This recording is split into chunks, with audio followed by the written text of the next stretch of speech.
કચ્છના રાપર નજીક ભૂકંપનો આંચકો અનુભવાયો। રિક્ટર સ્કેલ પર 2.9ની તીવ્રતા નોંધાઈ છે। આજે સવારે 6 વાગ્યે ભૂકંપનો આંચકો અનુભવાયો હતો। રાપરથી 13 કિલોમીટર દૂર આવેલું છે કેન્દ્રબિંદુ। ભૂકંપના આંચકાથી સ્થાનિક લોકોમાં ગભરાટનો માહોલ જોવા મળ્યો હતો। જોકે તેની તીવ્રતા 2.9 હતી અને રાપર અને તેની આસપાસના લોકોએ જ આ ભૂકંપનો આંચકો અનુભવ્યો હતો। અમદાવાદમાં ફરી રફતારનો કહેર સામે આવ્યો છે। BMW કાર ચાલકે અકસ્માત સર્જ્યો। જુંડાલ સર્કલ નજીક બાઇક ચાલકને અડફેટે લીધો। કાર ચાલક અકસ્માત સર્જીને ફરાર થઈ ગયો। ઈજાગ્રસ્તને ગંભીર હાલતમાં સારવાર માટે હોસ્પિટલ ખસેડાયો છે। કાર માલિક ગાંધીનગરના અશોક ડોબરિયા હોવાનું સામે આવ્યું, જ્યારે ઈજાગ્રસ્ત યાજ્ઞિક સુથાર અમદાવાદનો રહેવાસી હોવાનું સામે આવ્યું। અકસ્માતના CCTV પણ સામે આવ્યા।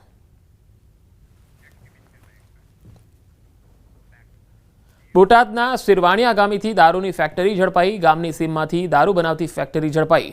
852 દારૂની બોટલ સાથે 15,33,600નો મુદ્દામાલ ઝડપી પાડ્યો।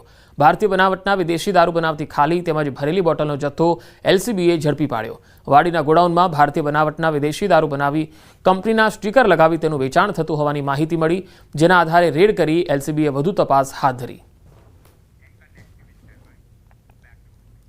અમદાવાદમાં માતાએ બાળકને તરછોડ્યું। વિશ્વ ઉમિયાધામ મંદિરના ગેટ પાસે બાળકને તરછોડી માતા ફરાર થઈ ગઈ।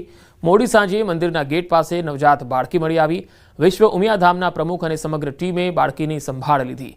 માતા દીકરીને ઉમિયા માતાજીના શરણમાં છોડીને ફરાર થયા। વિશ્વ ઉમિયાધામ બાળકીની તમામ જવાબદારી ઉઠાવશે। બનાસકાંઠાના પાલનપુરમાં નવા બનેલા બ્રિજમાં ગાબડું પડી ગયું। RTO સર્કલ પાસે નવીન બનેલા એલિવેટેડ બ્રિજ પર ગાબડું પડ્યું। આ તસવીરો જુઓ।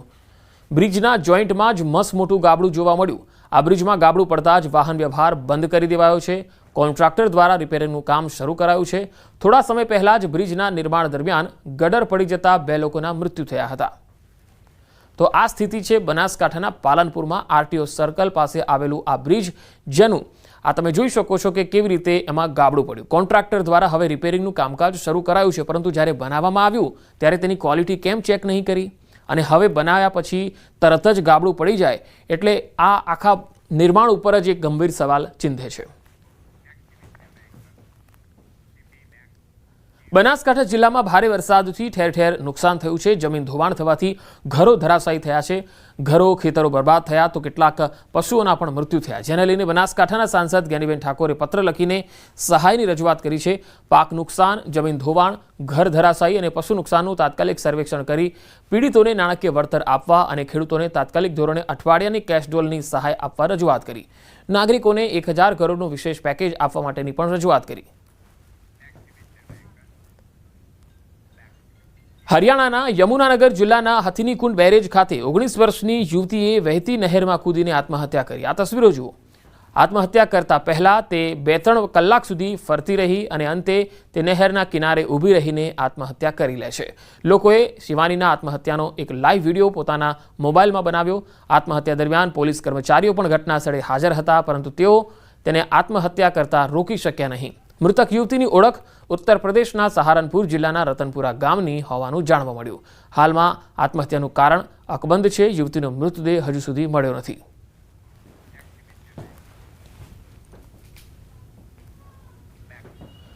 ઉત્તરકાશીની યમુના ખીણમાં ખરાડી ગંગાની કુંડ પાસે યમુના નદીની મધ્યમાં એક ટાપુ પર ગાય ફસાઈ ગઈ। માહિતી મળતા જ ફાયરની ટીમ તાત્કાલિક ઘટના સ્થળે આવી પહોંચી અને યમુના નદીના ઝડપી પાણીના પ્રવાહમાં ફસાયેલી ગાયને બચાવ કામગીરી હાથ ધરી। દોરડાની મદદથી ગાયને સુરક્ષિત રીતે બચાવી લેવામાં આવી। તો યમુના નદીની મધ્યમાં જે ગાય છે એ ફસાઈ હતી। ફાયરની ટીમે તાત્કાલિક પહોંચી અને આ ગાયને રેસ્ક્યુ કરી હતી। પાણીના પ્રવાહમાં આ ગાય ફસાઈ ગઈ હતી।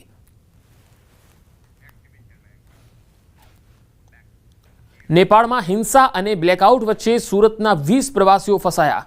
સુરત નેશનલ બેંકના ડિરેક્ટર દેવાંગભાઈ ચોકસી સહિત 20 લોકોએ ખતરનાક સ્થિતિનો સામનો કર્યો। સુરતના સાંસદ મુકેશ દલાલે ત્વરિત અને અસરકારક કાર્યવાહી શરૂ કરી। મુકેશ દલાલ દ્વારા વિડીયો કોલ કરી ફસાયેલા લોકો સાથે સંપર્ક કરાયો। ભારતીય દૂતાવાસ અને નેપાળના સંબંધિત અધિકારીઓ સાથે સંવાદ કર્યો। સ્થાનિક અને રાષ્ટ્રીય સ્તરે ફસાયેલા સુરતીઓને સલામત પાછા લાવવાનો પ્રયાસ હજુ પણ ચાલી રહ્યો છે। એકચ્યુઅલી એફઆઈ મિનિસ્ટ્રીમાં સંપર્ક કર્યો હતો અને નેપાળ એમ્બેસીનો પણ સંપર્ક કર્યો હતો, અને તમામ સ્થિતિથી વાકેફ કરીને આ લોકોને સફારી રિસોર્ટમાંથી તાકીદે રિલીઝ કરવા માટે મેં રજૂઆત કરી હતી. મિનિસ્ટ્રીએ ત્યાંથી એમ્બેસીમાંથી એવું જણાવ્યું હતું કે હાલ પરિસ્થિતિ ગંભીર છે, થોડી પરિસ્થિતિ ઠાળે પડશે અને આગળનો રસ્તો બિલકુલ શાંત અને ક્લિયર થઈ જશે એટલે અમે તરત જ એ લોકોને બહાર કાઢીશું. એટલે એ લોકો ગઈકાલે હોટલમાંથી બહાર સલામતીથી નીકળી ગયા છે. નેપાળના કાઠમંડુ એરપોર્ટ પર ફસાયેલ અમદાવાદના પ્રવાસીઓ પરત ફર્યા. રાણીપ અને મણિનગરનો પરિવાર મોતને હાથ તાળી આપીને પરત ફર્યો. પરત ફરેલા પરિવારે ન્યૂઝ 18 સમક્ષ નેપાળની સ્થિતિ વર્ણવી. અમદાવાદનું 20 સિનિયર સિટીઝનનું ગ્રુપ કાઠમંડુ એરપોર્ટ પર ફસાયેલું હતું.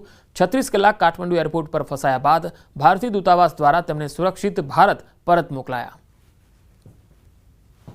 નેપાળમાં ફાટી નીકળેલી હિંસામાં અનેક ભારતના પ્રવાસીઓ જે છે તે ફસાયા છે અને ગુજરાતમાંથી ગયેલા પ્રવાસીઓ પણ ફસાયા છે. જોકે હવે ધીરે ધીરે જે પ્રવાસીઓ પરત આવી રહ્યા છે અને તેમાંના જ એક પ્રવાસી જે છે અશોકભાઈ કે જેઓ આજે જ નેપાળથી પરત ફર્યા છે. અશોકભાઈ પાસેથી જાણીશું કે આખી આ ઘટના શું છે અને કેવી રીતે તેઓ ત્યાં ફરવા માટે ક્યાં ફરવા માટે ગયા હતા, કેટલા લોકો ગયા હતા.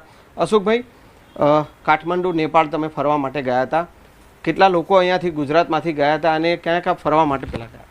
અમે અહીંયાથી 20 જણા હતા અમદાવાદના, 5 જણા સૌરાષ્ટ્રના ભાવનગરના હતા. 7 દિવસના પ્રવાસે ગયા હતા. 3 તારીખે અમારો પ્રવાસ ચાલુ થયેલો. પ્રવાસ બધો સુખ શાંતિ, પશુપતિનાથજી, ચિતવન, પોખરા બધું શાંતિથી ફર્યા.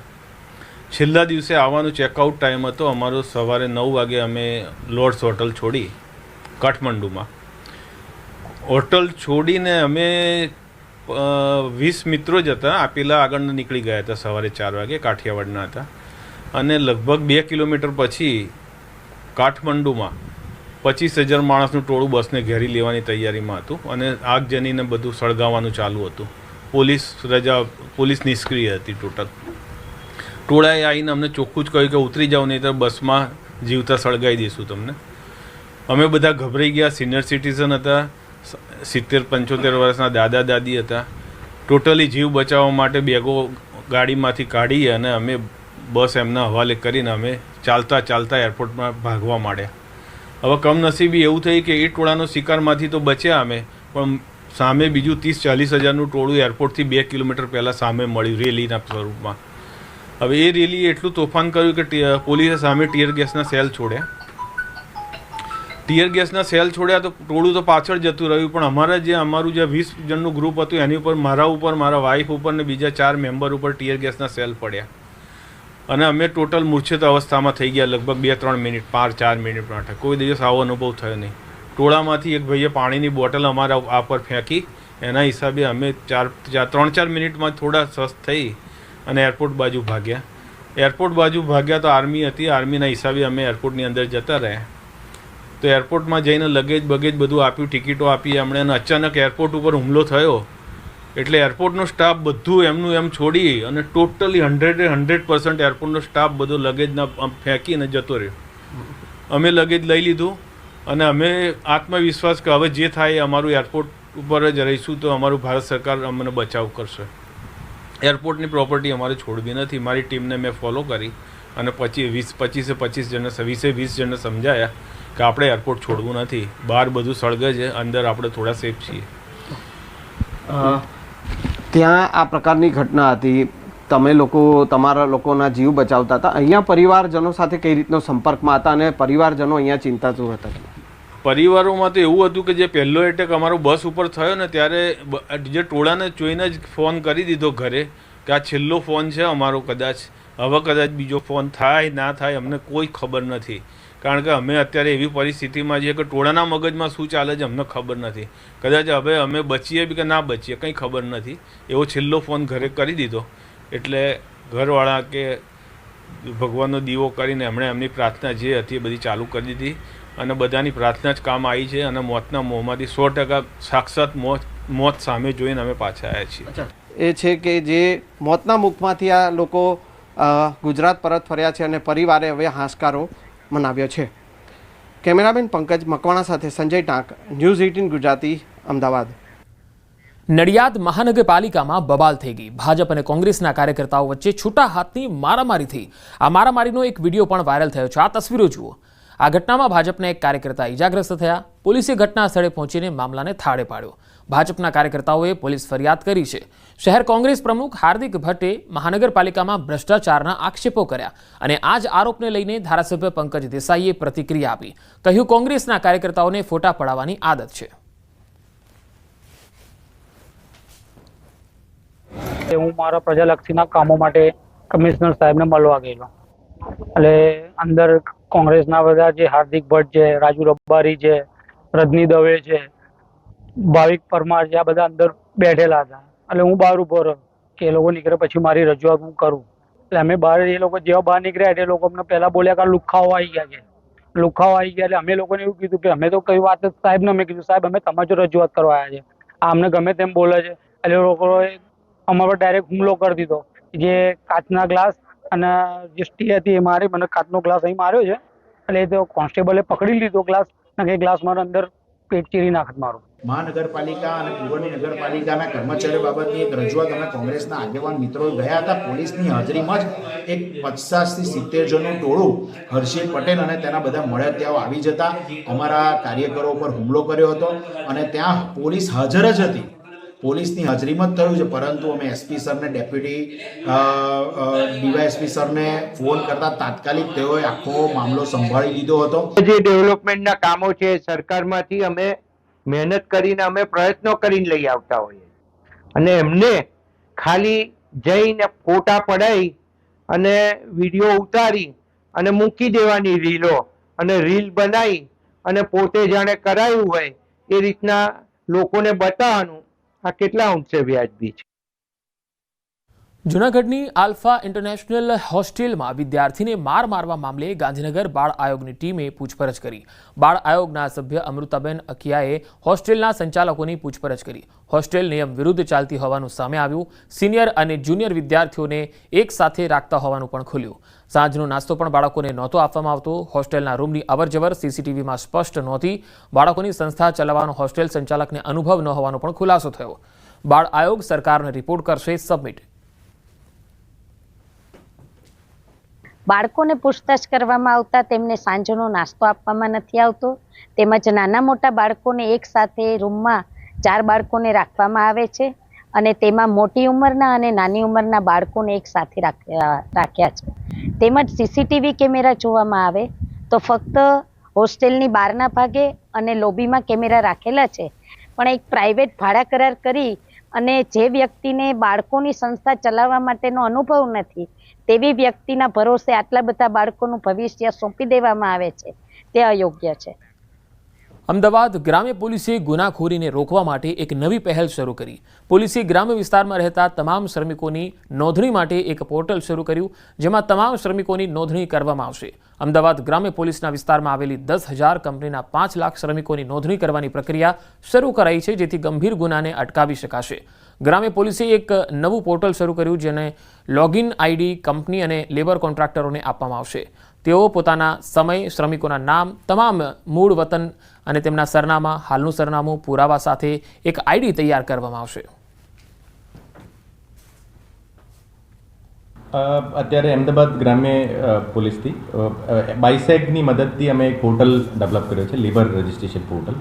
આ જે લેબર રજિસ્ટ્રેશન પોર્ટલ છે એનું યુટિલાઇઝેશન એવું છે કે તમામ જે કંપનીઓ છે જે તમામ લેબર કોન્ટ્રાક્ટર છે એ તમામને એક લોગિન આઈડી આપવામાં આવશે. એ તમામ કોન્ટ્રાક્ટર્સ અને તમામ કંપનીઝ એના જે કંપનીમાં જે લેબર કામ કરતા હોય એ લેબરના ડેટા એમાં ફિલ કરશે અને લેબરને રિલેટેડ એનો પરમાનન્ટ એડ્રેસ ક્યાં છે, અત્યારે અહીંયા ક્યાં રહે છે અને કઈ કંપનીમાં શું કામ કરે છે, એની એક માહિતી અમે ભેગા કરી રહ્યા છે. બનાસકાંઠામાં સીએમ ભૂપેન્દ્ર પટેલ પૂરગ્રસ્તોની મુલાકાતે છે. માડકા ગામે અસરગ્રસ્તોને મળ્યા. સીએમ માડકા ગામના સ્થાનિકો સાથે સંવાદ પણ કર્યો. લોકોએ મુશ્કેલી અને રજૂઆત સીએમ સમક્ષ કરી હતી. વધુ માહિતી મેળવીએ સંવાદદાતા કિશોર તુવર બનાસકાંઠાથી જોડાયા છે. કિશોર, જ્યારે સીએમ માડકા ગામે પહોંચ્યા ત્યારે સ્થાનિકોએ કયા કયા મુદ્દાઓની રજૂઆત સીએમ સમક્ષ કરી?